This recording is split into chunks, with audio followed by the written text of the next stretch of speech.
Today video అండి. మీరు చూస్తుంది రోడ్డు పక్కల ఉంటాయి కదండి కానక చెట్టు. దీనికి ఒక అంతే ఇంత ఇంత పొడుగున అవి కాయలు కూడా కాస్తాయండి. అవి కానీ చిన్నపిల్ల మెడల్లో కడితే ఒక 5 సంవత్సరాల లోపలికి అది హోల్ చేసి మెడలో కడితే చాలా మంచిదండి. గాలి చాలా స్వచ్ఛమైందండి. వేప చెట్టు కానీ ఈ చెట్టు కానీ ప్రతి ఒక్కరి ఇంట్లో ఉండాలండి. ఈ చెట్టు నీడలో మనం ఉన్న గాలి పీల్చినా కూడా చాలా మంచిదండి.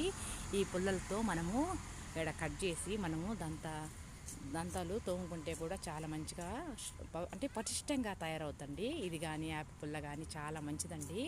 చూడండి ఎంత బాగుందో ఫ్రెష్గా. మా ఇంటి ముందర కూడా ఒక కానా చెట్టు మేము పెంచుకున్నామండి. ఇన్నేళ్ళు మనం ఉన్నా కూడా వేడి ఎక్కువగా ఉండదండి, బాగుంటుంది. ఈ కట్టుపుల్లలతో మనం క్రమేణా వంటలు చేసుకున్నా కూడా టీబీ నివారణ మనము నివారించండి. ఇప్పుడు ప్రబలంగా ఉంది టీబీ, కాబట్టి ఈ గాలిలో మనం ఎక్కువసేపు పిల్లల్ని ఉంచినా మంచిదండి. చూడండి, వీడియో నచ్చితే లైక్ చేయండి. ఇలాంటి విషయాలు అందరికీ తెలియపరచండి ప్లీజ్.